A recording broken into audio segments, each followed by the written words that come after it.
Bien, tenemos que hablar ahora de cómo la gente, porque no puede pagar el alquiler, ha decidido dejar departamentos en distintos barrios de la Ciudad de Buenos Aires y se ha instalado en el conurbano, también allí, en distintos lugares donde el precio es más barato, las expensas son más baratas y en definitiva o se han ido a vivir directamente también a departamentos más chicos. Desde la ONG Defendamos Buenos Aires han dado estas cifras. 60.000 personas se han mudado de Capital Federal al conurbano bonaerense en este último año. Han dejado de vivir en la Capital Federal por lo que decía Claudio, justamente los costos. Un monoambiente, por ejemplo, que salía 7.000 pesos, ahora está 14, es decir, se han duplicado los valores. Y más aún, hay que tener en cuenta también la cuestión de las expensas, que en muchos casos, aunque suene ilógico, se paga casi el mismo monto de expensas que de alquiler, ¿no? Y han subido y mucho, y los servicios, luz, gas. Ahí estamos en contacto con Ricardo Fernández, especialista en este tema, para que nos hable de este informe que han presentado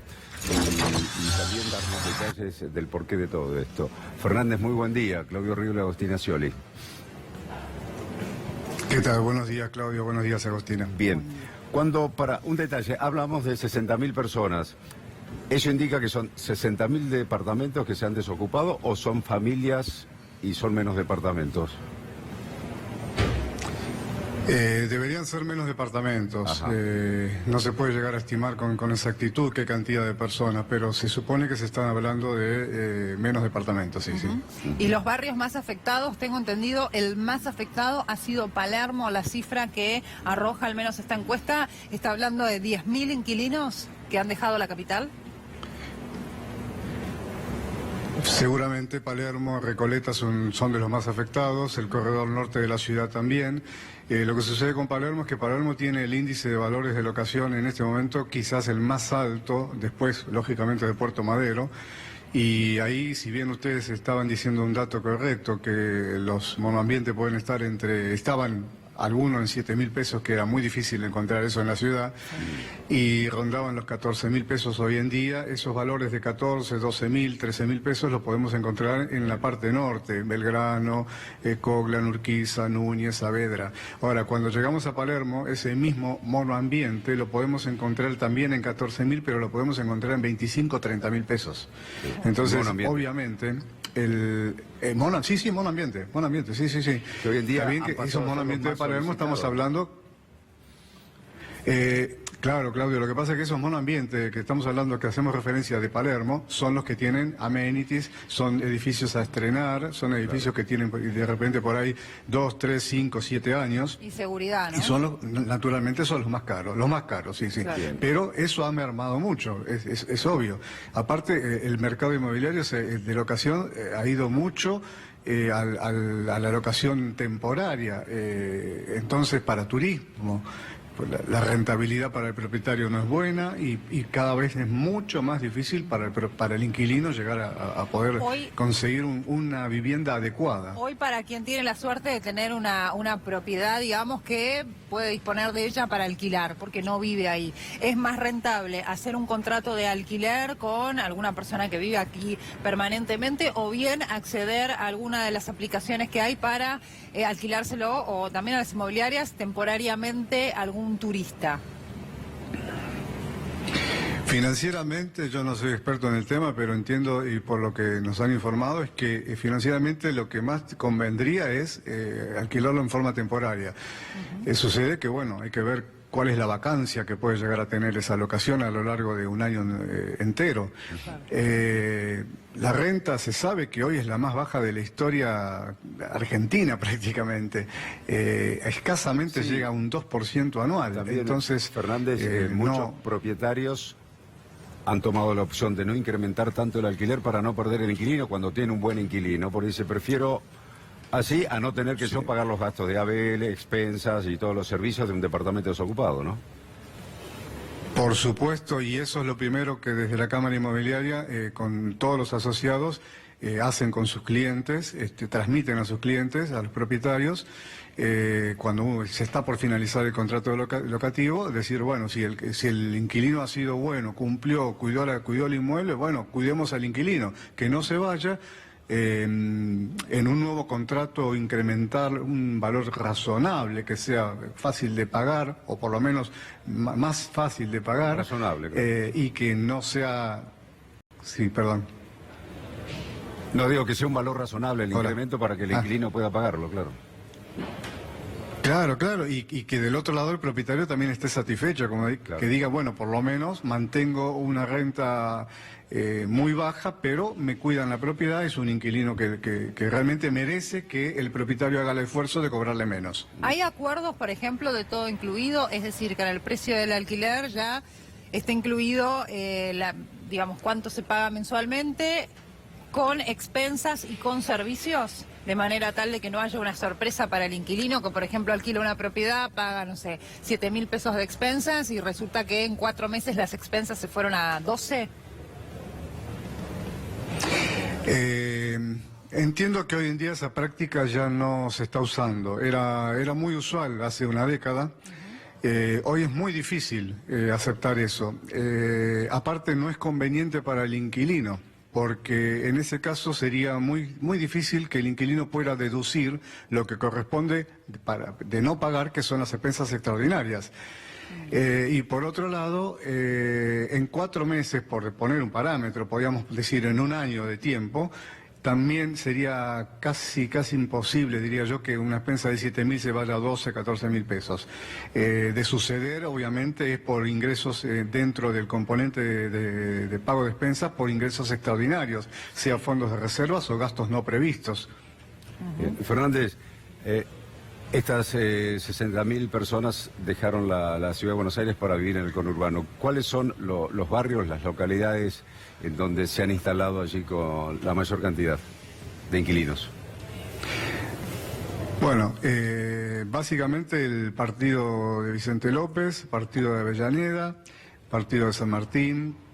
O sea, dentro de todos esos partidos, la innumerable cantidad de barrios de localidades que abarcan esos partidos. O sea, tenemos el sector de Florida, Olivos, Vicente López, Sí, Villa sacando Martelli. el corredor Libertador, ¿no?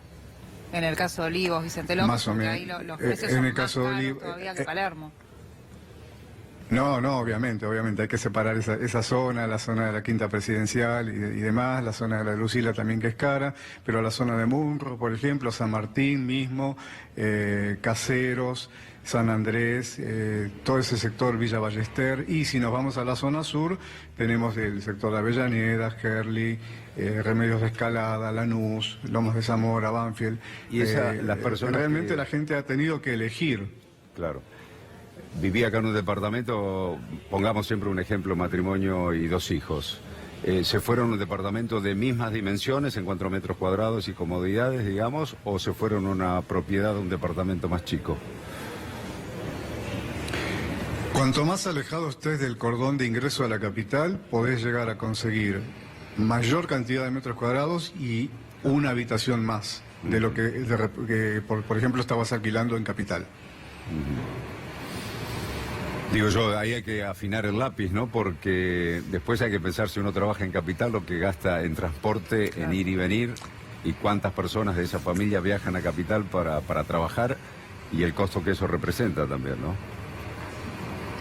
Sí, es verdad, exacto, y yo creo que cualquier persona que ha hecho este cambio de dejar de estar residiendo en la ciudad y trasladarse al conurbano, sea a la zona sur, oeste o norte, ha hecho este cálculo, ha hecho esta cuenta, el tiempo el que demanda el viaje, el tiempo que se le resta al descanso, a otras actividades, pero sí, evidentemente cuando uno está alquilando en la ciudad y tiene un alquiler, por decir, de 20.000 pesos y tiene que llegar a pagar 30, a lo mejor por 23, 24 está alquilando algo más cómodo, más grande, un poco más lejos, yo creo que eso hace que la gente tome la decisión de cambiar.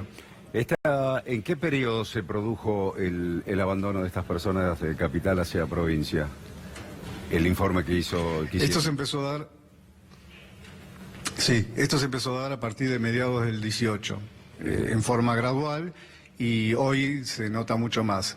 Se empezó a dar inclusive, el inicio de esto fue la merma de las unidades en alquiler en capital, a partir de fin del 2017 con la ley 5859 que se sancionó en la ciudad. Empezaron a desaparecer muchos inmuebles en locación en capital, muchos propietarios decidieron no alquilar más. Otros lo pasaron directamente a la venta, sus inmuebles, y una parte importante que hoy llega creo que a más del 40% están en locación temporaria.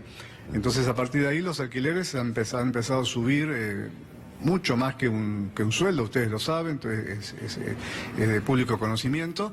Las expensas suben permanentemente, fundamentalmente por los gastos fijos que tiene un edificio. ¿Los alquileres en capital que en provincia, digamos? Sí, también, sí. Y han subido más desde la sanción de la ley 58-59, a lo largo de 12 meses en capital subieron alrededor de 42-44%, mientras que en el conurbano, en el cordón cercano a Capital Federal, subieron entre el 22 y el 26%, y si nos alejamos 200, 300 kilómetros hacia el interior de la provincia, ahí el aumento llegó a ser el 16-18%. O sea, es muy notoria la diferencia que hay. Claro. En cuanto a los créditos UVA, que bueno, hubo un boom allí de quienes decidieron adquirir un crédito UVA, poder cumplir el sueño de tener la vivienda propia, y finalmente hoy, entiendo, la están pasando mal por lo que deben pagar. ¿Qué pasa hoy con quienes van a averiguar si es que todavía hay gente que se anima a sacar un crédito UVA? La respuesta habría que particionarla. Los que tomaron crédito UVA hasta febrero del 18 están con una cuota más que aceptable, porque están pagando absolutamente muchísimo menos de lo que estuvieran pagando por una locación. A partir de marzo del 18, cuando ustedes se acuerdan que empezó a trepar el dólar y llegó en junio a más de 40 y pico de pesos, sí. Los que lograron tomar el crédito ahí, obviamente lo tomaron igual, porque como bien decías, Agostina, era el sueño de la casa propia y todos lo hubiéramos hecho. Pero ¿qué pasó? Lo tomaron ya con un crédito con un dólar mucho más alto y con una tasa ya más alta. Claro. Entonces, a esa gente que tomó en el segundo, en los 3 meses del primer semestre, los segundos 3 meses del primer semestre, les está costando mucho, sí, obviamente. Entonces, y la tercera parte sería que hoy, por ejemplo, sí, en mayo hubo nada más que 100 escrituras con créditos hipotecarios, o sea, es poquísimo, claro, es nada casi. Pero ahora está por salir de Procrear nuevamente. Va a salir aproximadamente hasta para 60.000 personas, creo que es exactamente, que no lo tengo bien presente la cifra. Y bueno, sí, va a salir un crédito UVA y va a tener obviamente los requisitos del Procrear, que es la verdad que es bueno. Naturalmente tenemos un dólar a más de 40 y pico de pesos, entonces quien tome ese riesgo de tomar y de llegar al sueño de su casa, de su vivienda propia, tiene que afrontar y tiene que saber de antemano que va a tener una cuota elevada hoy en día. Claro. ¿Tuni? En el mundo entero el tema del alquiler es un tremendo lío por esto de las aplicaciones para turistas, y varias ciudades están empezando a reglamentar el asunto porque les aumenta mucho los alquileres de la gente que vive ahí. ¿Piensa que hay que reglamentarlo en Buenos Aires también?